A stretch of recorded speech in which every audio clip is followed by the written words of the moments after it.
सिद्धेभ्यः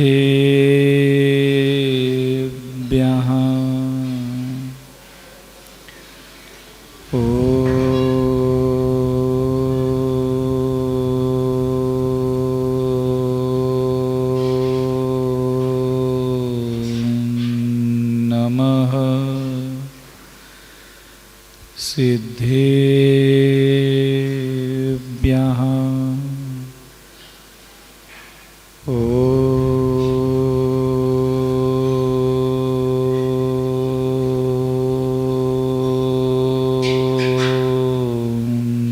नमः सिद्धेभ्यः।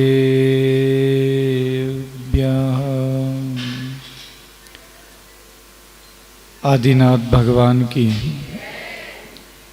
पार्श्वनाथ भगवान की, आचार्य गुरुवर श्री विद्यासागर जी मुनि महाराज की, आचार्य श्री समय सागर जी मुनि महाराज की, निर्यापक श्रमण मुनि पुंगो सुधा सागर जी मुनि महाराज की, अहिंसा परमो धर्म की।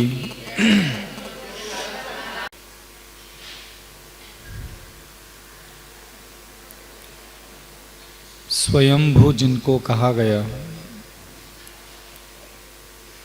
दूसरों के उपदेश के बिना, दूसरों की प्रेरणा के बिना,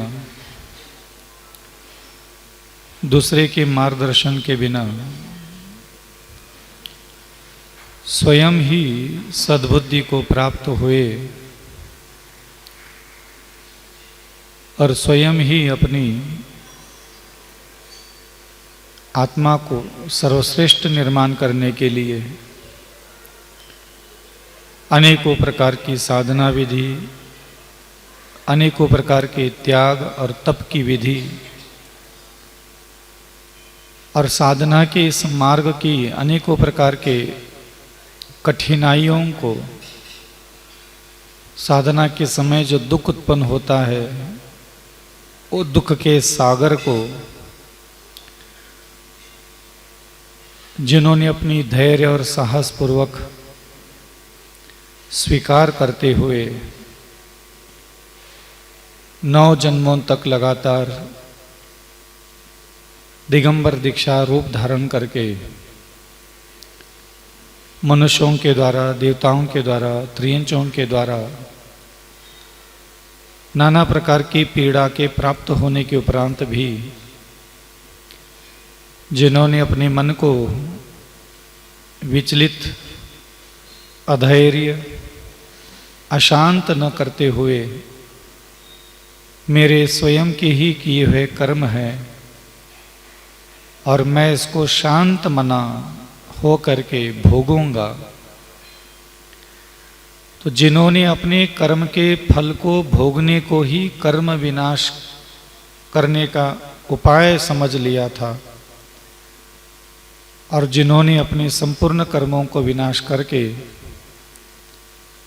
शुद्ध चेतना, विशुद्धि आत्मा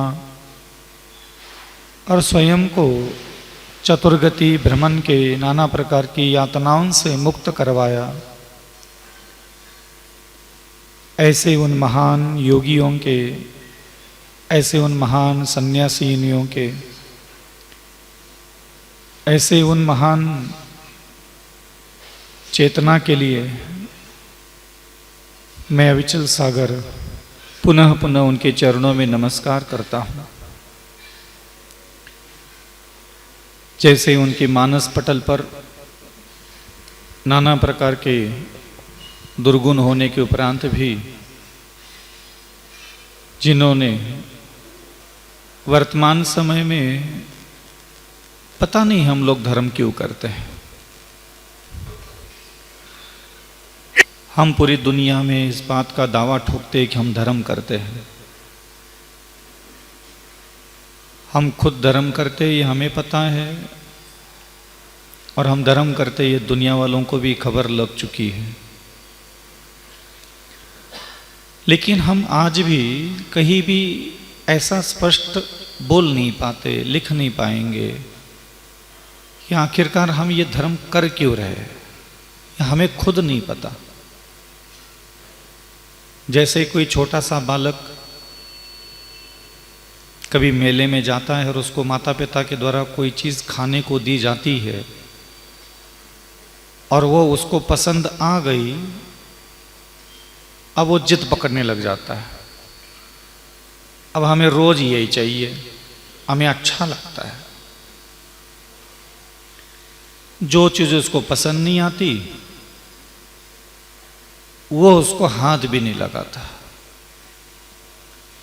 हकीकत में सामान्य जनता की जो बुद्धि है वो इतनी विकसित नहीं होती कि वह धर्म करने के पीछे कोई एक ठोस कारण, कोई ठोस वजह ढूंढ करके किसी एक लक्ष्य को प्राप्त करना है, मुझे यहाँ तक पहुँचना है, मैं इस वजह से यह धर्म कर रहा हूँ, ये उसको खुद निर्णय ही नहीं ले पाता। वो इतना धर्म करने में अंधा हो जाता है, जैसे अधर्म करने वाले लोग अंधे हो जाते हैं ना। मतलब कोई व्यक्ति कभी कभी दारू पीने के कर्म करता है, वो दारू की इतनी आदत, इतनी लत लग जाती है कि अब लाख व्यक्ति उसको बोले तो उससे वो मुक्त नहीं हो सकता।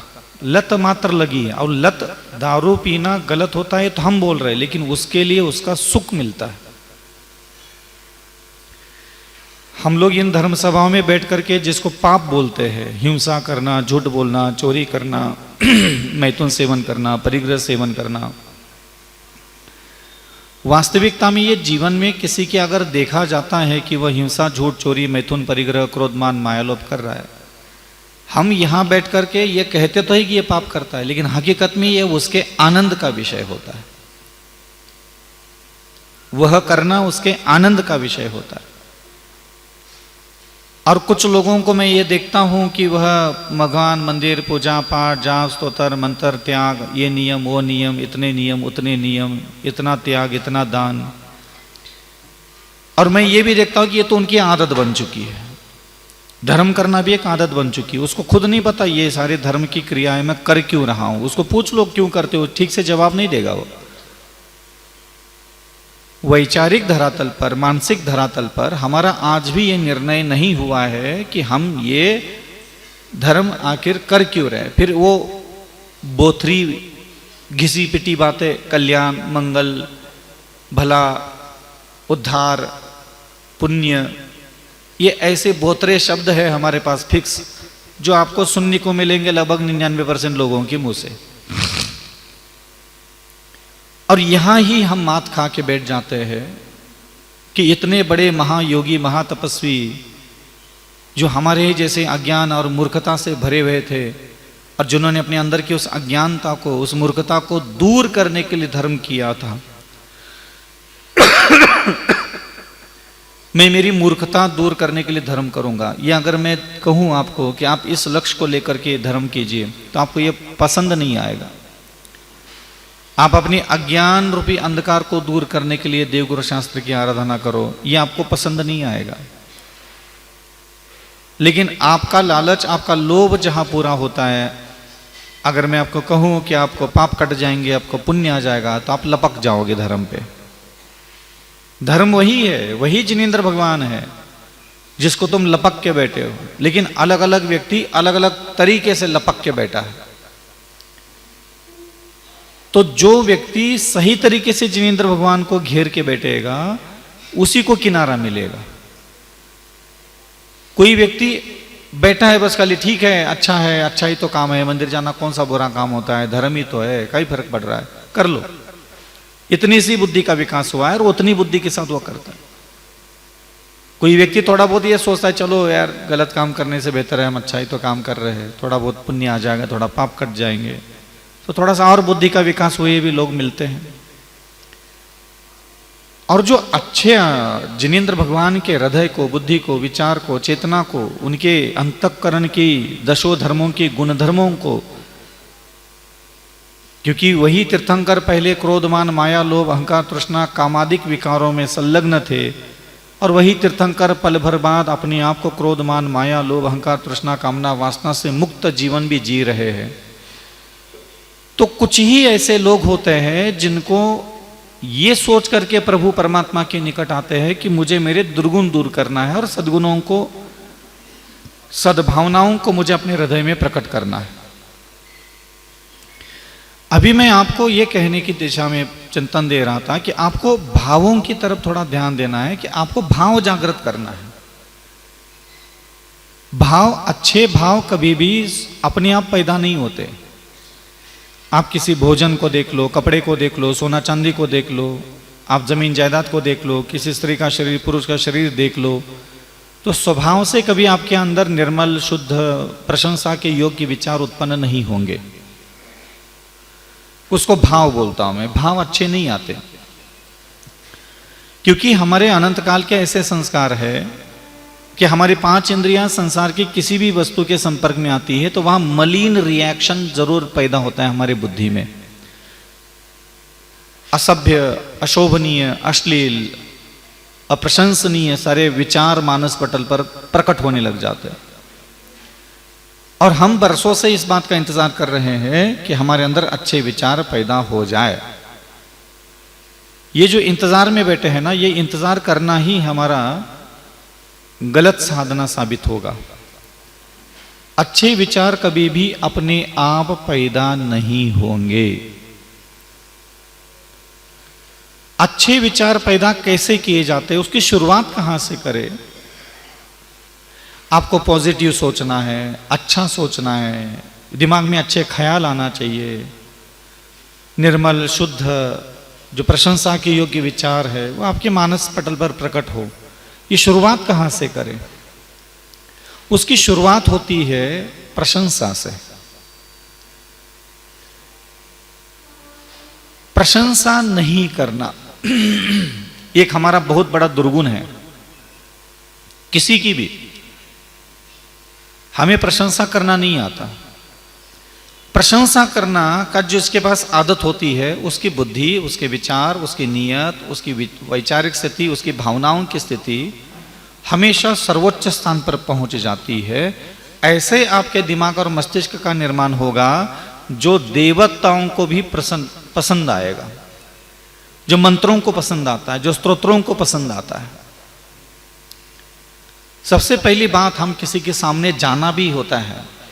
आप कभी मान लो किचन में बैठे हो, बेडरूम में बैठे हो, आप घर के ड्राइंग रूम में कहीं बैठे हो और आपको अचानक कोई आके कहे महाराज जी आ रहे, चलो चलो चलो, सबसे पहले आप क्या करोगे? खुद को व्यवस्थित करोगे। बिखरे बाल, बिखरे कपड़े, चड्डी बनियान पहन के बैठे थे, कुछ ढाक ले। सबसे पहले क्या करोगे? जानबूझ करके आप नॉर्मल बैठे थे, लेकिन अब आपका प्रयास रहेगा खुद को व्यवस्थित करने का। इसी प्रकार जिन शासन में ये जो हमारा हृदय है, बुद्धि है, विचार है, नीयत है, जो दिन भर हमारे अंदर भावनाओं की जो स्थितियां होती है, मलिन स्थितियां, बार बार बार बार बार बार गलत गलत सोचने में आता है, उस सारे दुर्गंधों से हम मुक्त कैसे होंगे? और दूसरी बात, मैंने ये उदाहरण क्यों दिया? क्योंकि हम सबसे पहले खुद को अच्छा बनाने की कोशिश करते हैं ताकि मैं जिसके सामने जा रहा हूं वो मुझे पसंद करे। ये बात ध्यान रखना, वो मुझे पसंद करे। अभी मान लो आप ये लोग यहां बैठे हो और अभी कोई कहे कि नहीं राष्ट्रपति जा रहे हैं, आप क्या क्या ठीक करना चाहोगे? सबसे पहले अब यही बैठना, उठना किसी को है नहीं, बैठे बैठे क्या क्या ठीक करोगे? कुछ जितना बन सकता है एट ए टाइम आप उतना करके ये बुद्धि लगाओगे कि मैं इसको पसंद आने की स्थिति में हो जाऊं। ऐसा कोई भी चीज ना हो जो पसंद ना आए किसी को। साधना ये नहीं होती कि तुम मंत्र पढ़ते हो, साधना वो होती है कि मैं ऐसा रहूं कि मंत्र की सारी शक्तियां मुझे पसंद करे। तुम मंत्र को तो पसंद कर चुके हो, हमारे बाप ने किया, बाप ने किया, हमारे पूर्वजों ने किया। हम तो बहुत मानते हैं भगवान को, हम तो बहुत श्रद्धा रखते हैं भक्तों पर, हम बहुत मंत्र का जाप करते हैं, हमारे बहुत श्रद्धा है। आचार डाल दे, कई काम की नहीं हो श्रद्धा। श्रद्धा ऐसी नहीं होती कि तुम मानते हो, तुम जपते हो इसलिए वो मंत्र की सिद्धियां, तुम्हारा मंत्र का फल तुम्हें मिलेगा, वो मंत्र तुम्हारे कर्म काटेगा, ऐसा नहीं होता। एक ऐसा बुद्धि हमारे पास होना चाहिए। और मैं अपने पास हमेशा इन चीज़ों के प्रति सावधान रहता हूँ कि मैं अविचल सागर का स्वभाव, बुद्धि, उठना बैठना, बोलना चलना, मेरे आंखों के सामने स्त्री आती, पुरुष आता है, बालक आता है, युवा आता है, गरीब आता है, अमीर व्यक्ति आते हैं, धनवान आते हैं, निर्धन आते हैं, शांत अशांत, सुखी दुखी सब आते हैं, और मैं उनके साथ बहुत अच्छा व्यवहार करता हूँ। आपको पता है क्यों करता हूँ? मैं इसलिए उनके साथ क्षमा, दया, करुणा, सरल, विनय, नम्रता, दया के साथ व्यवहार करता हूं ताकि संसार के सारे महापुरुष अविचल सागर जी को पसंद करे। आपको थोड़ा कठिन जाता है, जैसे मैं कहूं ना आप घर जाकर के सबकी विनय करो, नहीं कर पाओगे। कई बार मैंने इस बात को कहा। आप परिवार में जाओ, समाज में जाओ, थोड़ा दया कर लो, मधुर वचन बोलो, प्रिय वचन बोलो, नम्र रहो, आपसे नहीं बनेगा वो, क्योंकि आपके दिमाग में कोई बड़ी चीज प्राप्त करने की अभिलाषा नहीं है। इसलिए आप अपने घर परिवार के बीच में चाहते हुए भी कभी भी ठीक से नहीं रह पाओगे। दर्द भी होता है। आप घर में बैठ करके जो लड़ाई झगड़े, तू मैं, नाराजगी, उदासी होती है, वो कर भी लेते हो और खुद दुखी भी हो जाते हो कि यार ये सब नहीं होना चाहिए, यार मैं तो नहीं चाहता ये सब मेरे घर में हो। लेकिन कहां करे समझ में नहीं आता, इसको रोके कैसे। और रोकना ऐसा नहीं संभव होता कि तुम घर वालों की जाके माफी मांग लो तो कल से रामायण होना बंद हो जाए, नहीं होगी। रामायण ऐसे नहीं बंद होती। ये हरकतें जो हम करते हैं घरे बैठ करके, उजुल फुजुल चीजों में चींची, ये उनके साथ अच्छा व्यवहार करने की नियत बनाओगे तो नहीं होगा। आपको चाहिए कि एक बहुत बड़ा महापुरुष हमें पसंद करे। अब नमोकार मंत्र की शक्तियां पसंद किसको करती है, पहले ये शास्त्र में जाके देख लो। भाई ऐसा है क्या? नहीं है, ऐसा है। शादी तो करना है लेकिन पहले पसंद आना चाहिए। आपको किसी से भी शादी करना है, आपको उसके साथ करना है, उसको तुम्हारे साथ करना है, भाई पसंद हो तो बताओ, तभी बात आगे बढ़ेगी। बिना पसंद के क्या कर सकते हो बताओ तुम? तुम्हारे पास एक सुई भी नहीं रख सकते जो तुम्हें पसंद नहीं है।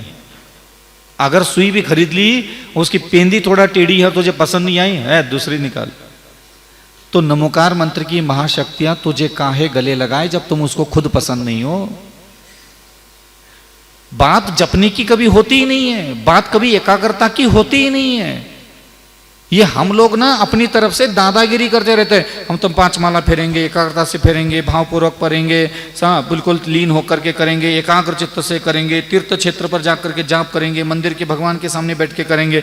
तुम्हारे नाटक चलते रहते हैं सब। अब तुम इसको निगेटिव में मत लेना कि महाराज जी उल्टा बोलते, नहीं, मैं तुम्हें डांट रहा हूं, ताना मार रहा हूं।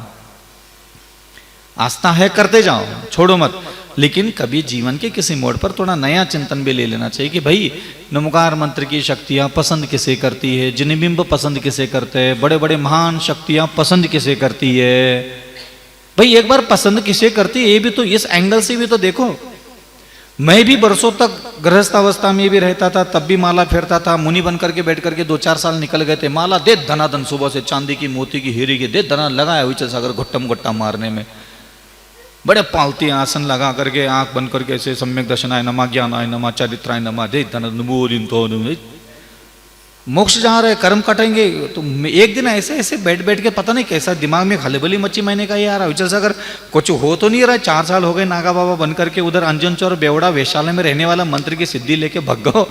तो सौले का खाना खा रहा है, दोनों छू लिया, इतना छू लिया, उते चला, जे नहीं खा रहे, नमक नहीं, मीठा नहीं भरे। तो मंत्र का फल कहाँ है? ये मंत्र के देवता तुझे पसंद क्यों नहीं कर रहे? तो सबसे पहली मेरे माइंड में जो बात क्लिक कि भाई कुछ तो कमी है।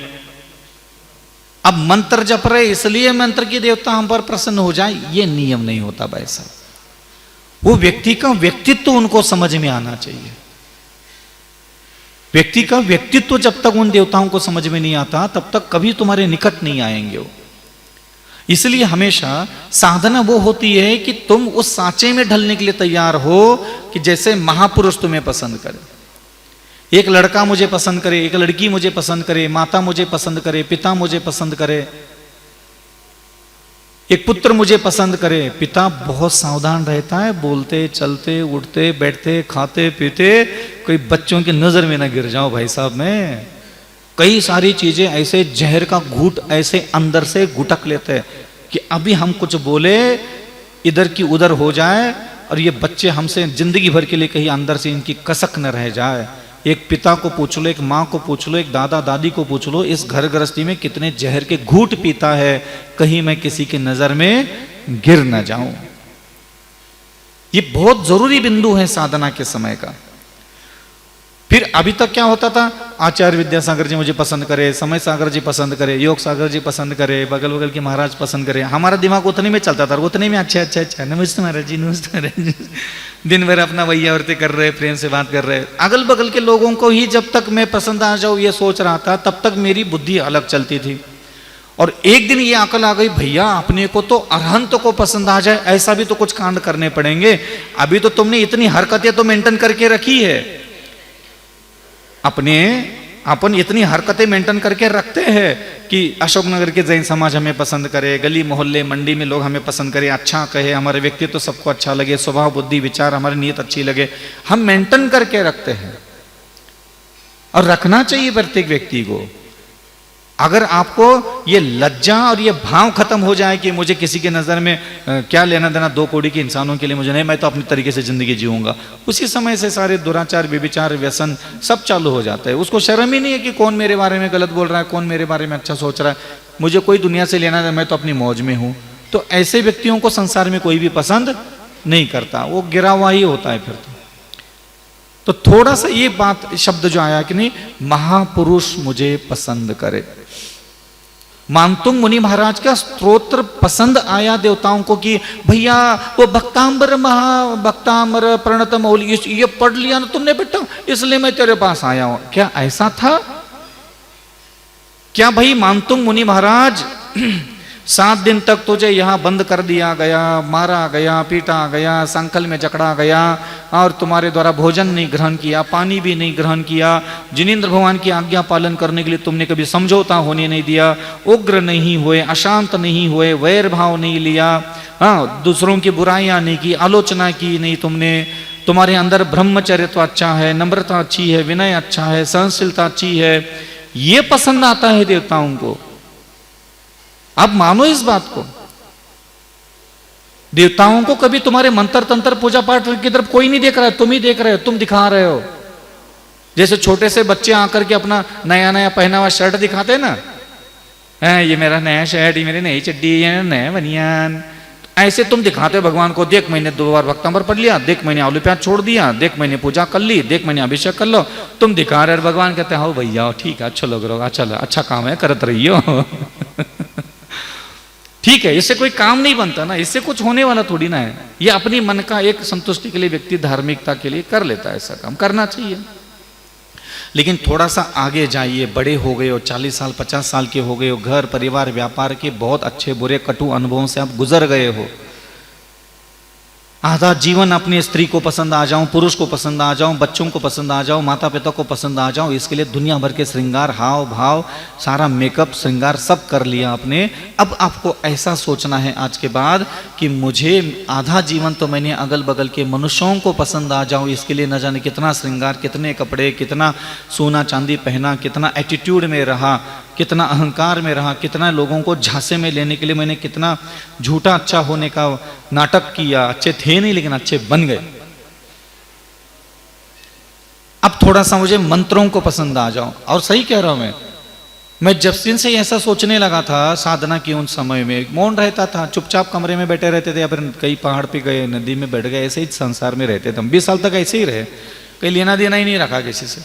और अंदर जो चिंतन चलता था उन चिंतनों में ही आता था कि यार अविचल सागर ऐसे माला फिरने से काम नहीं होता। देख ले ये महाराज, अब हम थे 2-4 साल वाले महाराज, तो हमारा चिंतन क्या करता था, ये 25 साल वाला महाराज, ये 30 साल वाला महाराज, 30 साल से नमोकार मंत्र पढ़ रहा हूँ, इन्हें का प्राप्त कर लो, कछु नहीं, कर्म कट रहे बातें है, आ रहा है पुण्य बातें है, देख कौन रहा है, सबूत क्या है। हमें तो सबूत चाहने कि हमने मंत्र जपा है तो हमें कछु चाहने, और लाइव टेलीकास्ट चाहिए हमें। तो ऐसा नहीं कि बातों के बतासे ऊपर हम भरोसा करने वाले साधु थे। हमारा दिमाग थोड़ा हल्का ही चलता था कि आस्था रख लो, मंत्र फिर रहे तो भाई आस्था रख लो, पाप कट रहे होंगे, आस्था रख लो, पुण्य आ रहा होगा। हमें ऐसे बातों के बतासे नहीं चाहिए थे, हमें चाहिए था रियल। अंजन चोर के पास रियल प्रकट हो गया था ना। तो जब दारू पीने वाले, मांस खाने वाले, वैश्यालय में रहने वाले व्यक्ति के बाद जब साक्षात आकर के नमोकार मंत्र की सिद्धियां प्राप्त हुई, तो हमने ये देखा कि भाई क्या कर रहा हो तो अंजन चोर वहां। तो अलग अलग तरीके से मैं अंजन चोर के दिमाग में जाकर के चेक करने लगा कि क्या था। तो एक तो प्रेम भाव देखा मैंने मंत्र के लिए, जैन धर्म के लिए, विश्वास भी देखा, आस्था भी देखी। अब वहां अंजन चोर के पास ऐसा क्या था बताओ कि नमोकार मंत्र की शक्ति ने उसको पसंद किया? पहली बात तो यही है, हाथ में चोरी का माल है, दिमाग में वेश्या है, पेट में मांस है, शराब है, हिंसा भी है, झूठ भी बोल रहा है, चोरी भी है, वेश्या भी दिमाग में बैठी है, तो ब्रह्मचर्य है ही नहीं, परिग्रह, सोना, माला लेकर के बैठा है, रानी का हार लेके बैठा है, पांचों पाप है। फिर क्या ऐसा हो गया कि नमोकार मंत्र की शक्तियों ने उसको पसंद किया? कुछ होना चाहिए ना पसंद करने के लायक।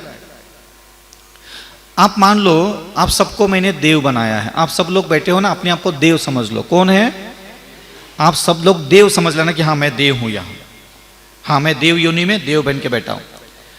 अब आप लोग ऊपर स्वर्ग में ऐसे बन लो देव बन के बैठे, और नीचे धरती पर 2-4 आदमी ऐसे गंज मंदिर में आकर के माला फेर रहे, ठीक है? और वो जो आदमी भी नीचे बैठ के माला फेर रहे ना, वो सेम टू सेम तेरे स्वभाव के है। जैसा तू अपने घर में गली में इधर उधर कांड करता है, दिन भर तू जिस स्वभाव से, जिस बुद्धि से, जिस क्रियाओं से जिंदगी गुजार रहा है, सेम टू सेम उसी हरकत करने वाले इंसान यहां मंदिर में आकर के जाप कर रहे हैं। तुम खुद बताओ, अगर तुम देवता हो, क्या वो नमोकार मंत्र की माला एकाग्रता के साथ जप रहा है इसलिए तुम उसके ऊपर कृपा करने के लिए आओगे? तुम्हारा मन बनेगा?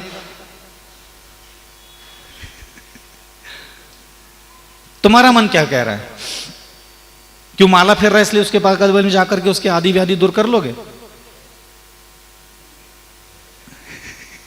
जब तुम तैयार नहीं हो तो समझ लेना दुनिया में कोई तैयार नहीं है। क्या तुम देवता बन जाओगे? अब इस दुनिया में पूरे भारत में कोई भी किसी बैठ करके ये रटा रटाया तो स्तोत्र पढ़ने के लिए कोई बैठ जाए, क्या तुम जा करके उस पर कृपा करोगे? भाई हाँ अच्छा पढ़ रहे हो स्तोत्र तुम, क्या तुम्हारा कलेजा, तुम्हारा मन मान जाएगा? चलो मैं यहाँ एकाग्र, मैं भी मनुष्य हो, तुम भी मनुष्य हो, मैं यहाँ एकाग्रता से भक्तांबर पढ़ता हूं, तुम आकर के मुझे 10 किलो सोना देके दिखाओ, हिम्मत हो तो। तू तैयार है मेरे भक्तांबर स्तोत्र पढ़ने के बाद 10 किलो सोना देने के लिए? एकाग्रता से पढ़ लूंगा, भावपूर्वक पढ़ लूंगा, लयबद्ध तरीके से पढ़ लूंगा, सुरीली आवाज में पढ़ लूंगा, दीपक लगा के पढ़ लूंगा, 48 दीपक लगा के पढ़ लूंगा। तुम 2 किलो सोना देने के लिए तैयार हो? तुम पढ़ करके 2 किलो सोना प्राप्त करने की फिराक में तो तुम बैठे हो। जब मैं यहां बैठ करके, मैं यहां भावपूर्वक पढ़ करके, जब तुम जिंदा मुझे देख रहे हो, तुम्हारे कानों तक मेरी आवाज पहुंच रही, तुम्हारे कलेजे में नहीं आ रहा है कि चलो अविचल सागर जी को 2 किलो सोना दे दे, तो तुम्हारा कौन सुन रहा है और तुम तक कौन आकर के क्या देने वाला है?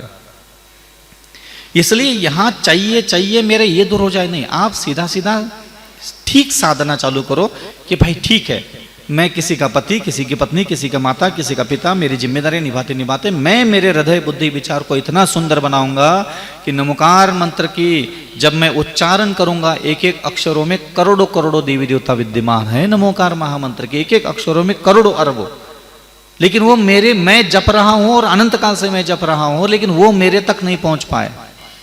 इस जीभ से पढ़ रहा हूं, अनंत काल से अनंत बार पढ़ लिया उसको, लेकिन आ क्यों नहीं गई? क्योंकि वो मुझे, मेरे हृदय, मेरी बुद्धि, मेरे विचार, मेरी नीयत, मेरे चरित्र को वो पसंद नहीं करते।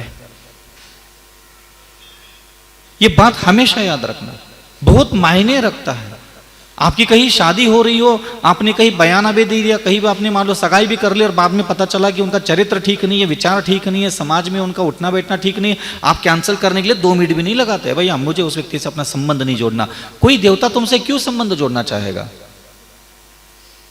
व्यक्तित्व दिखाना पड़ता है। एक शादी करना है किसी लड़की से, किसी लड़के से, हम पूरा कैरेक्टर चेक कर लेते हैं, समाज में क्या है, समाज के अध्यक्ष को पूछ लेते हैं, 4 घर की कहीं ने रिश्तेदार का कोई, हमारे रिश्तेदार के भी रिश्तेदार कोई अशोक मेर में रहते तो उनसे पूछ करके समाचार लेते, भज्जा पूछ लो थोड़ा सा क्या स्थिति है। आपने हमेशा मंत्रों को सम्मान दिया, स्तोत्रों को सम्मान दिया, भगवंतों को सम्मान दिया, पूजा पाठ को सम्मान दिया, ये आपने अपना कर्तव्य तो पूरा किया, लेकिन वो आप तक नहीं पहुंच रहे हैं, मैं उसका कारण बता रहा हूं। आप अपनी क्रियाओं में तो बिल्कुल ओके हो, देव दर्शन, देव पूजा, गुरुपास्ती, स्वाध्याय, संयम, तप, दान, ये जिनेंद्र भगवान ने कहा है वो आपको करना है, आप कर रहे हो, लेकिन कर रहा हूं ये साधना का विषय हो सकता है, लेकिन साधना का फल जो होना चाहिए ना, वो आपके सामने क्यों नहीं है? उसका कारण मैं बता रहा हूं कि आपका व्यक्तित्व जो है वह जिनेंद्र भगवान को पसंद नहीं आ रहा है, देवताओं को पसंद नहीं आता, रिद्धि सिद्धियों को पसंद नहीं आता, नमोकार महामंत्र की शक्तियों को आप ही पसंद नहीं आते। अब आप सोच लो कि मुझे जिनेंद्र भगवान को पसंद आना है, आप बस इतना सोच लो, इतना सोच लो बस। देखो, मैं शादी हो गई आपकी, शादी होने के बाद भी कितने साल तक आप श्रृंगार करते रहे? अब तो शादी के 10 साल तक तो चलता है, उसके बाद तो कोई नहीं पूछता फिर। हाँ, लेकिन शुरू शुरू की मनस्थितियां देख लो, आप अवलोकन देख लो। जब हमारे मानस पटल पर काम विकार उत्पन्न हुआ, 12 साल 14 साल 16 साल की उम्र में, आप उस उम्र में पहुंच जाओ, तब आप देख लेना, शादी नहीं हुई थी, अभी तो 14 15 16 साल की उम्र है, 10वीं कक्षा में पढ़ रहे, 12वीं कक्षा में, घर में आईने के सामने हम खड़े हैं, और वो स्कूल में हम जिसको पसंद करते हैं, मन ही मन प्रेम करते हैं, उसके सामने मैं जाऊं तो मैं अच्छा दिखना चाहिए, तो बढ़िया चड्डी, बढ़िया शर्ट, बढ़िया टाई, बढ़िया बाल बना करके, टिप टॉप बना करके उसके सामने वो मुझे पसंद करे, क्योंकि मैं उसको पसंद करता हूं। तो मेरा उसको पसंद करना ज्यादा मायने नहीं रखता, वो तो मैं कर ही चुका हूं, लेकिन अब मुझे ऐसा खुद को मेंटेन करके रखना है कि अब वो भी मुझे पसंद करने लग जाए। ये साधना कहलाती है, ये तपस्या कहलाती है। यहां तुम्हारा सारी कसौटी दांव पे लग जाती है कि अब वो मुझे पसंद करे, इसके लिए मुझे क्या करना चाहिए। समझ में आ रहा है? वो मुझे पसंद करे, इसके लिए मुझे क्या करना है। जिस दिन मैंने ऐसा दिमाग लगाना चालू किया, मैं आपको सही कह रहा हूं, सारे ताले अंदर से खुद ही मेरा दिमाग मुझे बताने लगा, अविचल सागर, जे जे तेरे कांड है, जे जे तेरे कर्म है, जे जे तेरी बुद्धि है, जे जे तेरा स्वभाव है, इसके कारण ये स्वभाव, ये बुद्धि, ये विचार, ये नियत, ये हरकतें करता रहेगा, ये महापुरुष कभी तुझे पसंद नहीं करेगा। बस उस दिन से मुझे समझ में आ गया कि मैं अनंत काल से क्षमा, दया, करुणा, विनय, नम्रता के उपदेश सुन करके भी सुधरा क्यों नहीं था, सुधार क्यों नहीं आया। क्योंकि हमें यहां लगता है कि हमने गुरु महाराज के प्रवचन सुन लिए, प्रवचन अच्छे लगे, हम घर जाकर के क्षमा करेंगे। नहीं कर पाओगे आप क्षमा, किसी को नहीं कर पाओगे, विनय नहीं कर पाओगे, क्योंकि आप उन मनुष्यों को प्रसन्न करने मात्र के लिए अच्छा व्यवहार करते हो। इसीलिए ध्यान रखना, यह काम आपका कभी सफल नहीं हुआ। आपको क्या करना है, किसी बड़े को पसंद करने के लिए आपको छोटे लोगों के साथ, जब तक आप अपने आसपास के मनुष्य और त्रियंच और देवताओं के साथ अच्छा व्यवहार स्थापित, उसको पसंद आ जाए इसलिए करना होता है। किसको पसंद आ जाए? एक टीचर अच्छा स्कूल में पढ़ा लेता है, उसको पता है मैं यहां अच्छा पढ़ा लूंगा, ये प्रिंसिपल मेरे काम को पसंद करेगा, मेरा प्रमोशन जल्दी होगा। बाकी सब जगह दिमाग चलता है। तुम इतनी लगन से मेहनत करते हो, इतनी लगन से काम करते हो, ईमानदारी से काम करते हो, उसका रिजल्ट क्या चाहते हो कि मुझसे वरिष्ठ लोग मुझे पसंद करे। समझ में आ रहा है? और अभी आपके मानस पटल पर वरिष्ठ लोग आपको पसंद करे, ये ख्याल ही नहीं आया।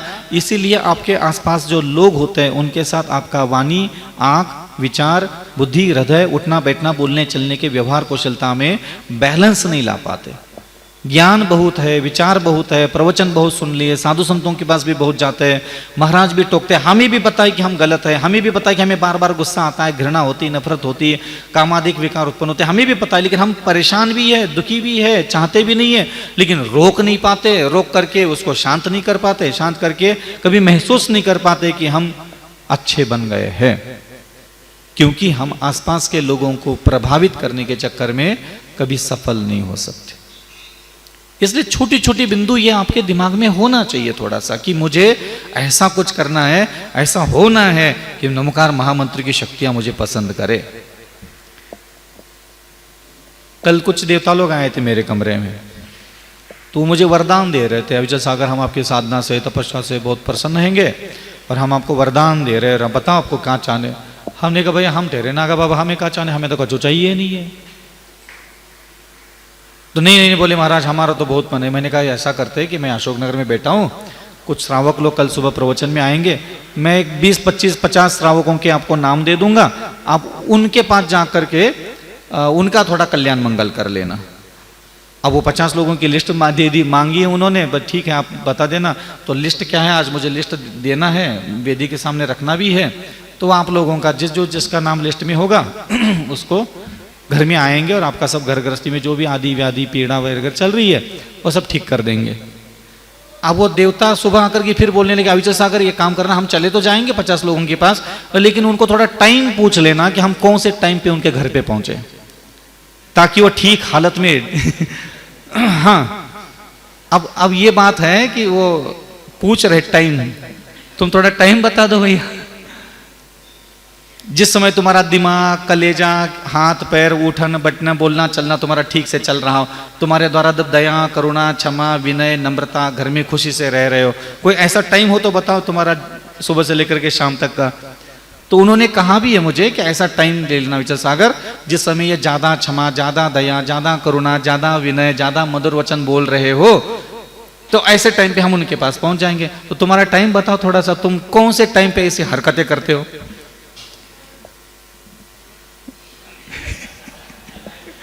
नहीं मिलेगी, टाइम नहीं बताता होगा आपने। अच्छा, मंदिर जब जाते हो तो वो घर जाके क्या करेंगे? तो मंदिर में बैठे रहोगे?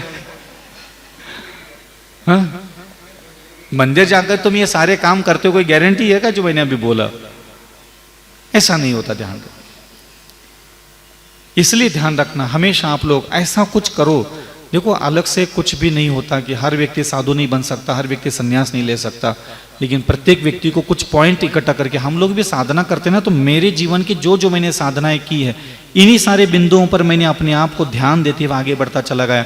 फिर मेरा उठना बैठना, बोलना चलना, खाना पीना, पल के उठा करके देखना, कैसा देखा, फिर देखने के बाद क्या विचार आया, फिर मैं खुद को बोलता था अविचल सागर अभी तुमने किसी पुरुष को देखा, पुरुष को देखने के बाद तुम्हारे अंदर ख्याल आया कि तो गरीब है, इसका क्या लेना देना, फिर किसी पुरुष को देखा, अरे तो धनवान है, अरे हाँ यार इसे तो बढ़िया भगत बना देंगे।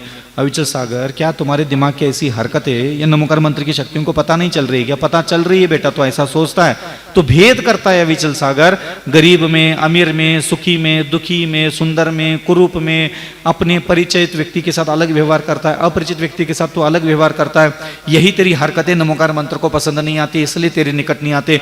मुनि हो तुम, मुनि हो करके भी राग द्वेष कम नहीं कर रहे तुम, पक्षपात करते हो, निष्पक्ष नहीं है तुम्हारा वितरागता, तुम मुनि बन करके बैठे हो, गरीब अमीर सुखी दुखी में आज भी भेद आ रहा है, ठीक नहीं है विचल सागर, पहले ये भेद खत्म करो। फिर इससे क्या होगा? इससे देवता तुझे पसंद करेंगे, उनको अच्छे सुंदर बुद्धि सुंदर विचार के लोग बहुत जल्दी पसंद आते हैं, हमने सुना है।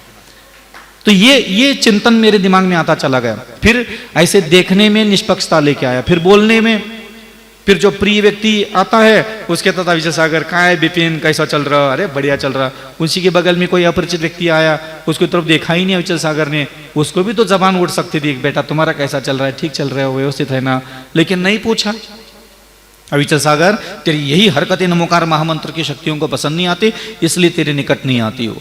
जिन बिंबों के देवताओं को यही तेरी हरकतें समझ में नहीं आती, पक्षपात करते हो, उसकी भी चिंता कर।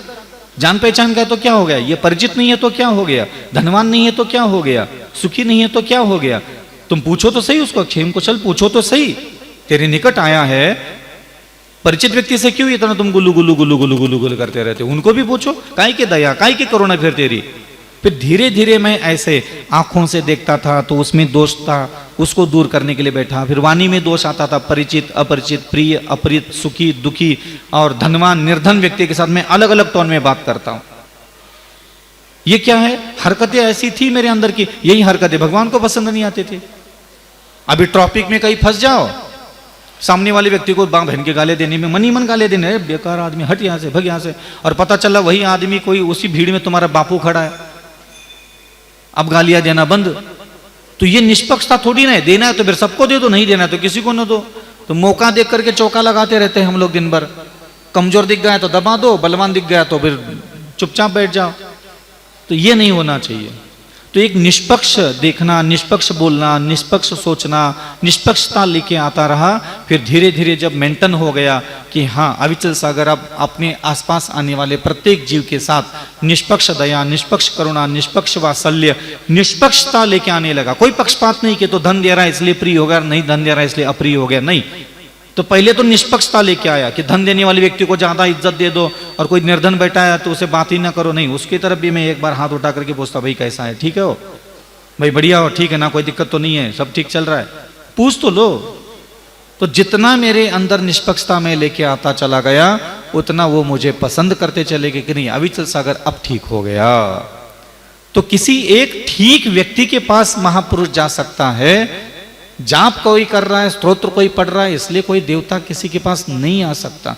उस व्यक्ति के सुंदर व्यक्तित्व को अगर हमने ध्यान से नहीं देखा, मानतुंग भगवान के व्यक्तित्व की अगर तुम्हारी नजर में कोई कीमत नहीं है, तो ध्यान रखना तुमने कुछ नहीं सीखा जैन धर्म में पैदा होकर के।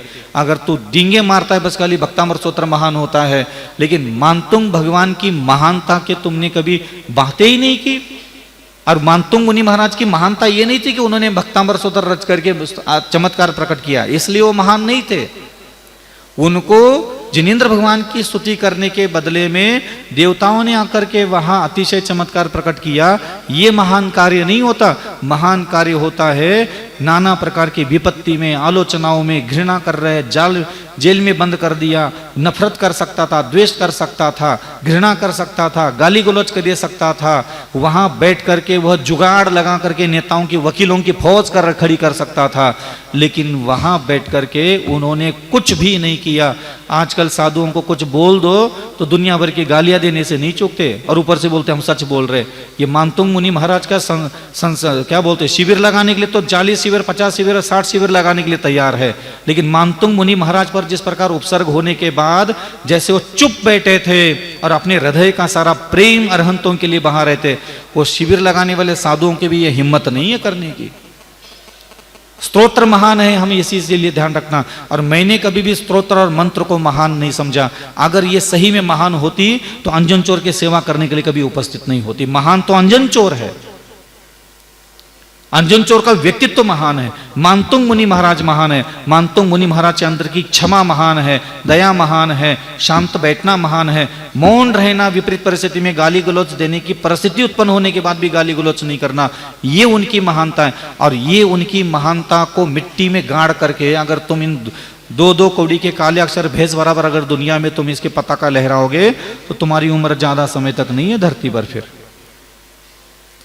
साधना की उपलब्धियों को अपने गले लगाया, लेकिन साधकों की योग्यताओं को अपने कभी गले नहीं लगाया। भक्तामृत स्तोत्र को तुमने गले लगा लिया, लेकिन मानतुंग भगवान की बौद्धिक सुंदरता, वैचारिक सुंदरता, चरित्र की सुंदरता, क्षमा की सुंदरता, विनय की सुंदरता, मधुर वचन बोलने की सुंदरता, मारने वाले, पीटने वाले, निंदा करने वाले लोगों के लिए कुछ नहीं बोलना, बिना निंदा के वहां बैठे रहना 8 दिन तक, और वहां से जेल से बाहर निकलने के बाद भी कभी राजा के प्रति, प्रजा के प्रति, मंत्रिमंडलों के प्रति कोई द्वेष भाव नहीं रखना। ये उनके व्यक्तित्व की सुंदरता से प्रभावित होकर के वहां देवता पहुंचते हैं, ये तुम्हें पता होना चाहिए। अगर काले अक्षर भेष बराबर पढ़ने से ही अगर देवता और कृपा और कर्म कटने वाले हैं, हम संसार में अनंत काल से जैन धर्म में पैदा हुए, अनंत बार मैंने नमोकार मंत्र का जाप किया, आज तो 80 साल की उम्र लेकर के पैदा हुआ, 100 साल की, इतने डिंगे और इतना घमंड लेके चल रहा हूं कि कर्म कटने का। मैं वही अविचल सागर हूं जिसने 1-2 लाख वर्ष की उम्र लेकर के मैं जैन जात में पैदा होकर के, जब 1 लाख वर्ष की उम्र में कितनी माला फेरी होगी, कितने जाप किए होंगे, तो भी मैं यही बैठा संसार में और राख छान रहा, रोटी और टुकड़े और मुट्ठी भर सोना चांदी आज भी गलियों में बैठ करके ढूंढ रहा हूं कि कैसा मेरा पेट भर जाए, कैसे मेरे पेट में मीठा खट्टा तीखा चरपरा चला जाए, कैसे मेरे बदन पर महंगे कपड़े आ जाए, और कैसे मेरी तिजोरी में पूरी जिंदगी टकला होकर के बैठ गया, दांत नीचे के हिलने लगे, तो भी ये मुट्ठी भर सोना इकट्ठा नहीं कर पाया। और अनंत काल में जैन धर्म में अनंत बार पैदा हुआ, अनंत मंत्रों को अनंत बार जपा, आज भी हम यही दशा है, इसी गली में कोचे में हम अपनी रोजी रोटी ढूंढ रहे हैं। क्यों है ऐसा? क्योंकि हमने मंत्रों को पसंद किया, इसलिए हमने उनका जाप किया, लेकिन हमने कभी वो बुद्धि नहीं लगाई कि मुझे अब वैसा इन गलियों में घूमना है कि महान नमोकार मंत्र की शक्तियां मुझे पसंद करे।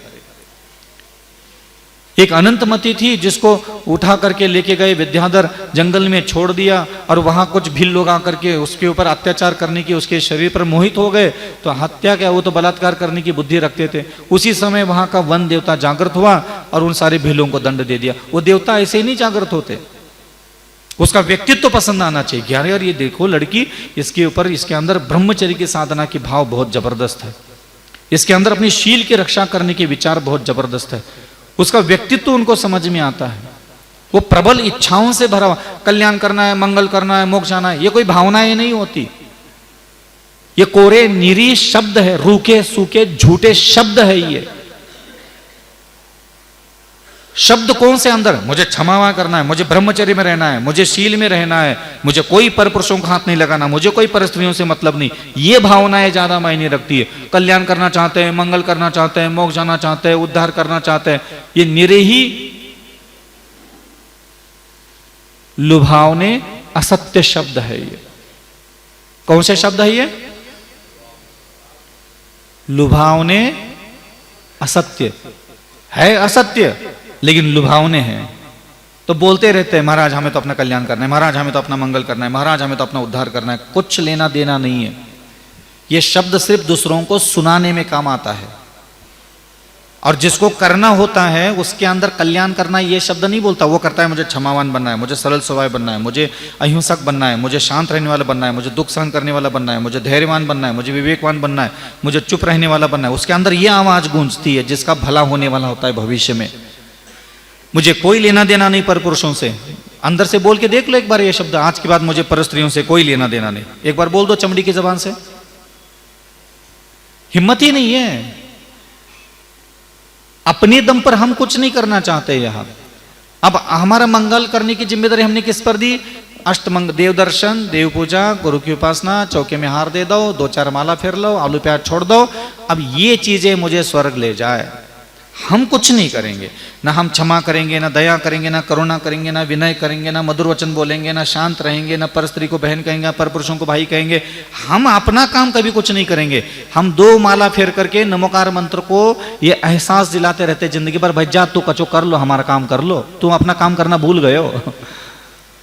नमोकार मंत्र की 2 माला फेर करके उससे काम करवाना चाहते हैं। देव दर्शन करके हम उससे देव भगवंतों से काम करवाना चाहते हैं, भज्जा कचो कर लो, हम कुछ नहीं करेंगे।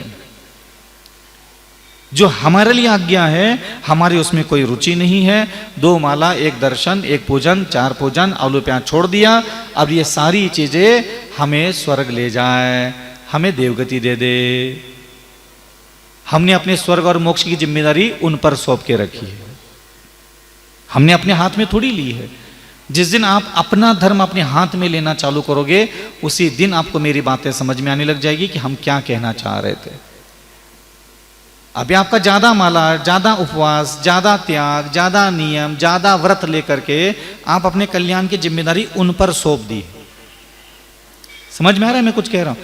अपने कल्याण की जिम्मेदारी अभी आपने नहीं उठाई, बड़े बड़े साधुओं ने नहीं उठाई अभी तक। वो ज्यादा व्रतों का मकड़ जाल अगल बगल में फैला के रखे, ये त्याग, वो त्याग, इतना त्याग, उतना त्याग, अब नहीं खाएंगे, तब नहीं खाएंगे, यहाँ नहीं खाएंगे, वहां नहीं खाएंगे, ऐसा नहीं खाएंगे, वैसा नहीं खाएंगे, इतनी माला सुबेरे, इतनी माला शाम, मुनि सुरनाथ भगवान, चंद्रा प्रभु, आदिनाथ। फिर कोई अगल बगल भगवान निकल जाए धरती से, फिर तो बैठे बाबा की, तुम्हें इनमें बैठे हमारे बड़े बाबा, चालू हो जाता है हमारा बस खाली यही है, हम कुछ नहीं करेंगे, हम तो बस जे हम काम करेंगे और जे हमें मोक्ष भेज दे, स्वर्ग भेज दे, हम कुछ नहीं करेंगे।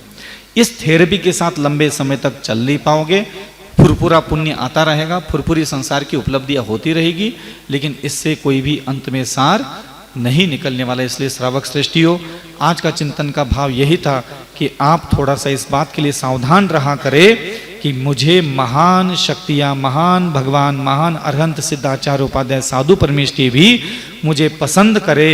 और ध्यान रखना, जिस दिन आपका ऐसा मन बन जाएगा उसी दिन आपका सब कुछ हृदय तैयार होने लग जाएगा, क्षमा करने के लिए, विनय करने के लिए, शांत रहने के लिए। ऑटोमेटिक आपका मन के अंदर ये शक्ति प्रकट होगी कि आप ये आसानी से करते चले जाओगे। हम भी यही है संसारी जीव, ट्रिक्स होती है, अलग अलग तरीके से अपने अंदर हम धर्म लेके जाते हैं। जैसे कोई छोटा सा बच्चा है, सीधा सीधा उसको मुंह में चम्मच से, चांदी की चम्मच से हम कुछ खिला रहे थे, खा नहीं रहे, तो नाक दबा ली, अंदर सटक।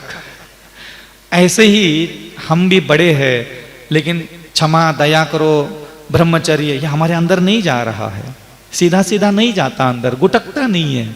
चला भी जाए तो जैसे बच्चे होते छोटे छोटे, 1 चम्मच दूध पिलाओ, गले में अटक जाता है, गड़गड़ गड़गड़ गड़गड़ करके बाहर दही निकाल लेता है एक झटके में। समझ में आ रहा है? ऐसा हमारा निकलता रहता है। तो इसलिए अंदर तक, पेट तक अगर कोई चीज पहुंच जाती है, फिर वो दही बन करके वापस नहीं आती। जो आधे गले में और इधर कंटे में फंसा हुआ दूध होता है, वो करके बाहर निकाल करके दही के रूप में गाढ़ा गाढ़ा जमा करके बाहर निकाल देता है। ऐसे ही इधर हम लोग महाराज लोग आते हैं, न जाने कितने चातुर्मास हो गए, कितनी माताजी आ गई, सबरे के सबरे आकर के दूध पिलाया चम्मच से, किसी ने धोकनी से, किसी ने पाइप लगा लगा करके, लेकिन हम घर घर घर घर घर करके बाहर निकाल देते, दही बना करके छोड़ देते, हमसे ना बने। तो हमसे ना बने इसलिए होता है क्योंकि आप लोगों को लगता है भाई यही आदमियों के साथ हमें अच्छा व्यवहार करने के लिए कह रहा है, इधर सब मन नहीं रहता। नहीं, आप धर्म इन इंसानों के लिए मत करो, आप उन महापुरुषों को पसंद आने के लिए धर्म करो। ऑटोमेटिक ये सारे इंसानों के साथ ठीक से रहने का मन करने लग जाता है। जिनके क्षमा करने का भी मन नहीं करता, उनको क्षमा करने का मन करता है, क्योंकि वो नाराज ना हो जाए, बस उसको प्रसन्न करना है, उसको पसंद आने के लायक बनना है। तो आपको ज्यादा साधना, ज्यादा तपस्या करने की जरूरत भी नहीं पड़ेगी। कोमल साधना में आपके अष्टकर्म नष्ट हो जाएंगे फिर तो। बस आज के लिए इतना काफी है। अहिंसा परमो धर्म की।